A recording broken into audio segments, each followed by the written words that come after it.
तो हम चर्चा करेंगे कक्षा 9 का है हमारी अर्थव्यवस्था बुक से। हम चर्चा करेंगे एक कहानी का नाम है राम लखन की कहानी। जो कहानी के बारे में चर्चा करेंगे, कहानी नाम क्या है? राम लखन की कहानी। राम लखन बिहार में पटना के निकट एक छोटे से गांव में रहता है। राम लखन कहाँ रहता है? बिहार राज्य का ही कहानी है। राम लखन बिहार में पटना के निकट एक छोटे से गांव में रहता है जो हस्तकरघा, मछली पालन तथा मुर्गी पालन के लिए प्रसिद्ध है। कौन कौन काम करता है वो?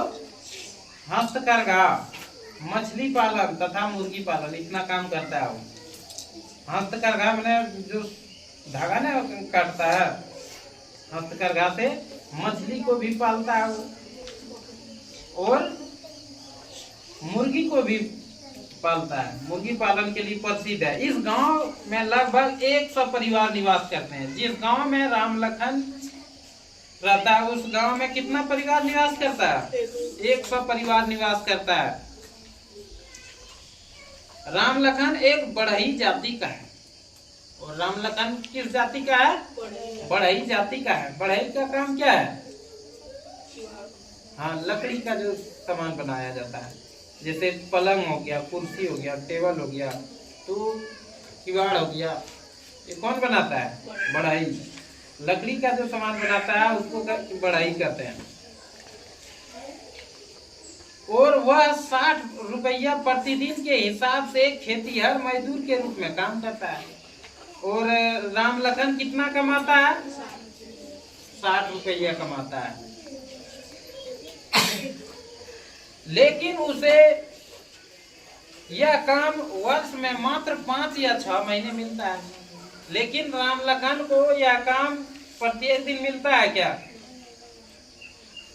साल में 5-6 महीना ही वो काम कर पाता है, काम मिलता ही नहीं। इसके अलावा वह गांव में दूसरे छोटे मोटे काम भी करता है। गांव में छोटे मोटे भी काम करता है। कौन?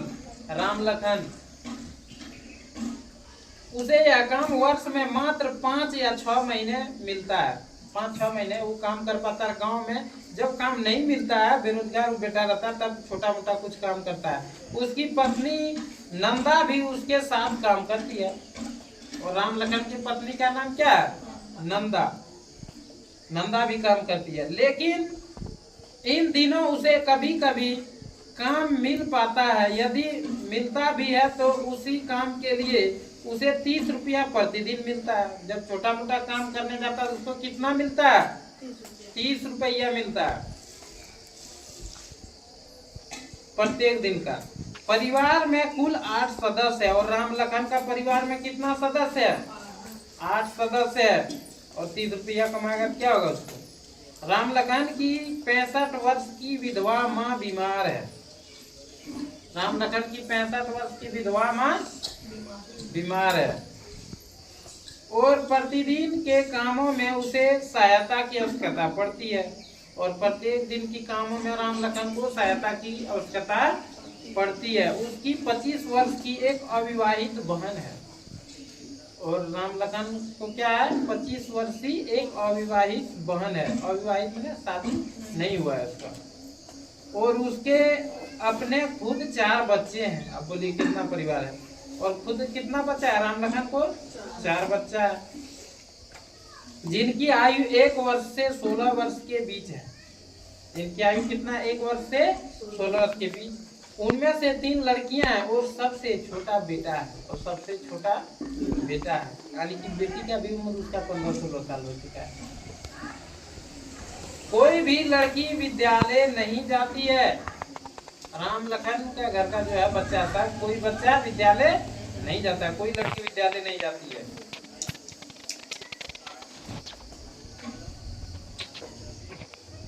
क्यों नहीं विद्यालय जाती है लड़की सब? क्योंकि खर्च नहीं पूरा कर पाता है, पैसा नहीं है, गरीब है, तो विद्यालय भेज पाएगा?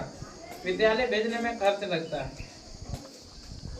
लड़कियों के लिए विद्यालय की पुस्तकें और अन्य पुस्तकें खरीदना विलासिता है। विलासिता मतलब क्या है? असंभव है। क्या है? जब पैसा ही नहीं है उसके पास, गरीब है, तो फिर कहाँ से वो खरीद पाएगा। और उसके पास से बाहर क्या, और उसके बस से बाहर है, बस से बाहर में नहीं, हिम्मत से बाहर है, उसको क्षमता नहीं है बच्चा पढ़ाने। जब गरीब है तो उसको खाने का 2 वक्त रोटी नहीं मिल पाता है, तो बच्चा पढ़ा पाएगा? वो नहीं पढ़ा पाएगा। फिर एक दिन उसकी शादी करनी है, और वो सबका शादी भी तो करनी है, 3 बेटी है तीनों को, और एक बहन भी है, पहले बहन का करना होगा। इसीलिए वह अभी उनकी शिक्षा पर खर्च नहीं करना चाहता है। और क्या राम लखन क्या करना नहीं चाहता है? बेटियों सबको शिक्षा पर खर्च नहीं करना चाहता है। उसकी माँ की अब जीने की कोई इच्छा नहीं है। राम लखन का जो माँ है उसको जीने, राम लखन की माँ जो है उसको जीने की कोई इच्छा नहीं है, और वह मृत्यु की प्रतीक्षा कर रही है। राम लखन की माँ किस चीज का प्रतीक्षा कर रही है? मृत्यु। क्या वो बोलती है कि मेरा मृत्यु हो जाए जल्दी? बोलने से किसी का मृत्यु होता है क्या? उसकी बहन और सबसे बड़ी लड़की घर का काम देखती है। राम लखन जो बहन है और सबसे बड़ी लड़की घर का काम देखती है। राम लखन अपने बेटे को बड़ा होने पर विद्यालय भेजना चाहता है, जबकि बेटी को नहीं। क्या सोच रहा है राम लखन का सोच? क्या है? बेटी को नहीं पढ़ाएंगे, किसको पढ़ाएंगे? बेटा बड़ा हो जाने के बाद बेटा को स्कूल भेजेंगे। बोलिए राम लखन का सोच सही है गलत? गलत है, लेकिन करेगा क्या, गरीबी का भी मार है। बहुत आदमी हमारा बिहार में गरीब और लाचार के कारण अभी भी नहीं भेज पाता विद्यालय। अभी भी ऐसे गरीबी हालत है जो कि विद्यालय नहीं जा पाता है। अभी भी बिहार सही ढंग से नहीं सुधार हो पाया है।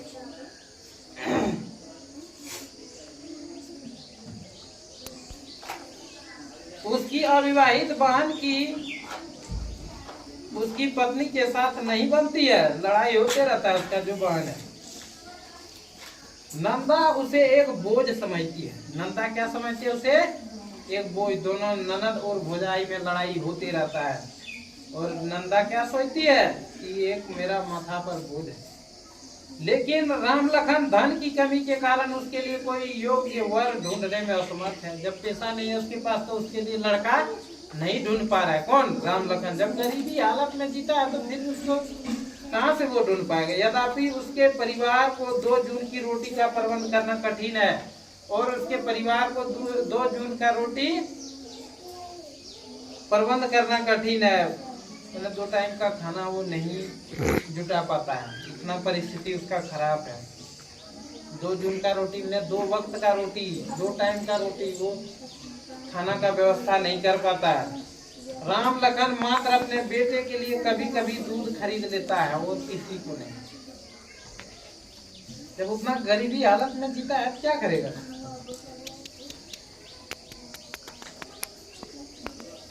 तो ये था राम लखन की कहानी। क्या था? राम लखन की कहानी। तो गरीबी सबसे बड़ा मार है। क्या है? सबसे बड़ा दुष्चक्र है गरीबी। जहाँ गरीबी घुस गया अगर तो वहाँ परेशानी बढ़ जाएगा। जो गरीब आदमी है वो अपना बच्चा शिक्षित कर पाएगा? अभी भी कहता है आगे बढ़ेगा बिहार। जब पूरे उसको खाने ठिकाना नहीं है, तब देखिए मध्याह्न भोजन चलवाया गया बच्चों को पढ़ने। जब गरीब घर का बच्चा आता है पढ़ने के लिए, वो खा के घर से नहीं आता है, खाली पेट आता है। कैसे आता है? इसलिए मध्याह्न भोजन चलवाया है बिहार में। मध्याह्न भोजन चलेगा तो बच्चा क्या होगा? खाना खाएगा और पढ़ेगा। घर जाने का उसको काम नहीं है। तो सरकार धीरे धीरे सुविधा उपलब्ध कर रहा है। ड्रेस देता है, जूता मोजा देता है, किताब देता है, अब कॉपी भी देना शुरू कर दिया, मुफ्त वितरण होने लगा। होता है ना? बैग देता है, बोतल देता है, हर चीज को वितरण कर रहा है। मिला है ना सब बच्चों को? किसको किसको बैग मिला रे? कौन बच्चों को बैग मिला? दिखाओ। ये वाला बैग दिया है, देखिए बिहार सरकार का लोगो इसमें लगा हुआ है। ये बैग भी मिलता है, सब बच्चों को मिला है ना? तब बैग भी देने लगा है विद्यालय में। जब हम लोग पढ़ाई करते थे तभी ये सब सुविधा नहीं था। ये सब सुविधाओं से वंचित थे।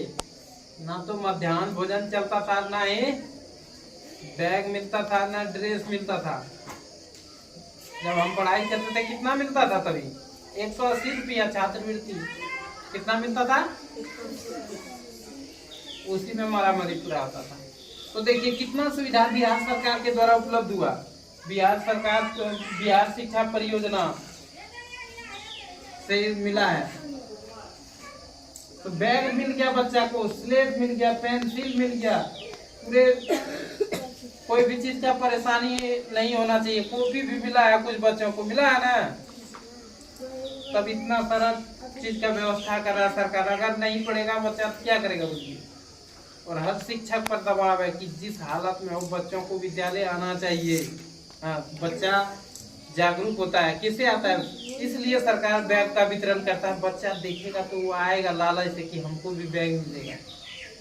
पता है ना बच्चों में, दूसरा बच्चा जो घर में खेल रहा है वो देखेगा इसको बैग मिल गया, कॉपी मिल गया, किताब मिल गया, हम भी अपना क्लास जाएंगे प्रत्येक दिन तो हमको भी मिलेगा। इसलिए सरकार ये सब व्यवस्था किया। बैग देने लगा, कॉपी देने लगा, लेड पेंसिल देने लगा, ज्योमेट्री बॉक्स भी दिया ना। तो हर चीज देने लगा। फिर भी बच्चा अगर विद्यालय नहीं आए तो पढ़ पाएगा क्या? तो बैग आप लोग ले लिए हैं, प्रत्येक दिन आना है। किसका बैग है? यहाँ आइए, आ जाइए, आइए ले लीजिए। आपको बैग मिला है स्कूल में, प्रत्येक दिन आते हैं विद्यालय। क्या क्या मिला है आपको?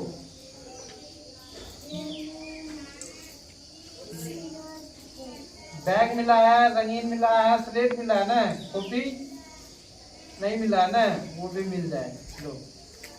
तो प्रत्येक दिन बच्चा आएगा पढ़ने के लिए तो उसको जरूर बैग मिल जाएगा। नहीं आएगा पढ़ने तो उसको बैग मिलेगा क्या? नहीं मिलेगा।